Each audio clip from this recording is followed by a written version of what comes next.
اعوذ باللہ من الشیطان اللعین الرجیم بسم اللہ الرحمن الرحیم رب اشرح لی صدری ویسر لی امری واحلل عقدۃ من لسانی یفقہوا قولی۔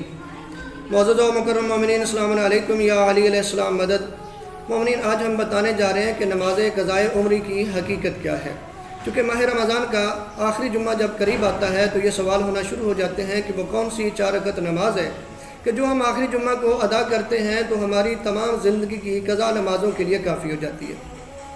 اس کی حقیقت بیان کریں گے، لیکن یہ حقیقت بیان کرنے سے پہلے ایک جملہ کہنا ضروری سمجھتا ہوں کہ اس میں تو شک نہیں کہ اسلام جو ہے یہ ایک آسان دین ہے، آسان مذہب ہے۔ اس کا اقرار غیر مسلموں نے بھی کیا کہ اسلام کے پھیلنے کی سب سے بڑی وجہ بھی یہی ہے کہ یہ ایک آسان دین ہے۔ لیکن اتنے آسان دین میں بھی مکتب اہل بیت کی بات کروں، ہمارے ہاں کوئی ایک بھی حدیث ایسی موجود نہیں ہے کہ جس میں کہا گیا ہو کہ 4 رکعت نماز آخری جمعہ کو پڑھو تو انسان کی زندگی کی ساری قضا نمازوں کے لیے وہ کافی ہو جاتی ہے۔ ہمارے ہاں کوئی ایک بھی حدیث ایسی موجود نہیں ہے، اور اس میں بھی شک نہیں کہ ماہ رمضان بڑی عظمتوں والا، بڑی برکتوں والا مہینہ ہے، رحمتوں والا مہینہ ہے۔ یہاں تک کہ جمعرات جمعے کی ساعتوں میں روایات کہتی ہیں کہ ہزاروں جہنمی، یعنی جن پہ جہنم واجب ہو چکی ہے، وہ جنت میں جا رہے ہیں۔ اتنا مقام ہے اس مہینے کا، لیکن پھر بھی اس جمعے میں کوئی ایسی نماز ہمارے ہاں موجود نہیں ہے۔ اس کو واضح کرنے کے لیے میں 2 احادیث کا سہارا لیتا ہوں۔ 2 حدیثیں سناؤں گا، ایک برادران اہل سنت کی کتاب سے اور ایک اپنی کتاب سے۔ صحیح مسلم برادران اہل سنت کی کتاب ہے، جس میں نبی اعظم صلی اللہ علیہ وآلہ وسلم فرماتے ہیں اگر کسی شخص کی نماز سونے کی وجہ سے یا بھولنے کی وجہ سے رہ جائے، یعنی وہ نماز نہیں پڑھ سکا، نماز اس کی چھوٹ گئی ہے، تو فرماتے ہیں اس کا کفارہ یہ ہے کہ وہ اس نماز کو قضا کی نیت سے پڑھے، یعنی وہ قضا کر کے پڑھے گا اس نماز کو جو چھوٹ گئی تھی اس کی۔ یہ صحیح مسلم ہے، حدیث نمبر 684 یعنی 684 ہے۔ اس کے علاوہ صحیح بخاری، سنن داؤد، سنن ابن ماجہ، سنن نسائی، ان میں بھی ایسی احادیث ملتی ہیں۔ اگر ہم اپنے مکتب کی بات کریں تو ہمارے کتب اربع میں سے معتبر کتاب اصول الکافی بہت ہی مشہور و معروف کتاب ہے۔ اس کی 3ری جلد ہے، صفحہ نمبر 291 ہے۔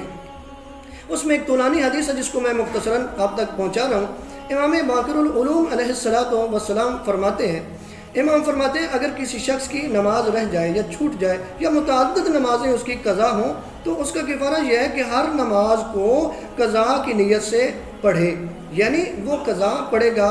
ایسی کوئی حدیث موجود نہیں کہ جس میں کہا کہ 4 رکعت پڑھو تو پوری زندگی کی قضا نمازوں کے لیے کافی ہو جائے گی۔ ویسے بھی سوچنے والی بات ہے کہ ایک بندہ 40-50 سال جو ہے نمازیں پڑھتا ہے اور ایک صرف 4 رکعت نماز پڑھے تو اس کی پوری زندگی کی نمازیں پوری ہوگی، یہ انسان کا ذہن بھی نہیں مانتا۔ اور ان حدیثوں کو آپ دیکھیں گے تو آپ یقیناً اس نتیجے پہ پہنچیں گے کہ نہیں، ایسا نہیں ہے، بلکہ جو بھی قضا نماز ہوگی وہ پڑھنی پڑے گی۔ اور میں پھر کہوں گا کہ ماہ رمضان بڑی عظمتوں والا اور بڑی برکتوں والا مہینہ ہے، لیکن پھر بھی ایسی کوئی نماز موجود نہیں ہے کہ جو 4 رکعت آپ نماز پڑھیں گے تو تمام زندگی کی قضا نمازوں سے آپ بری و ذمہ ہو جائیں گے۔ ایسی آسانی، ایسا شارٹ کٹ راستہ آپ کو مکتب اہل بیت میں نہیں ملتا ہے۔ آپ کو قضا نمازیں ادا کرنی ہوتی ہیں، یہاں تک کہ اگر آپ جانتے ہیں تو اگر بندہ فوت ہو جائے تو اس کی نمازیں جو قضا ہوتی ہیں بڑے بیٹے پہ واجب شریعت کہتی ہے۔ یہاں تک کہ قضا نمازیں زیادہ ہوں، جو سوال کرتے ہیں کہ مجھے تو یاد ہی نہیں ہے کہ میں قضا نمازیں میری کتنی ہیں، تو علماء کیا بیان کرتے ہیں؟ علماء کہتے ہیں کہ ظہر سے شروع کرو کہ نمازیں اتنی پڑھو، یعنی اتنا تکرار کرو تاکہ تمہیں یقین ہو جائے کہ جتنی میری نماز چھوٹی ہوئی تھی وہ میں نے پڑھ لی ہیں، تو تیرا فریضہ، تیرا وظیفہ پورا ہو جائے گا۔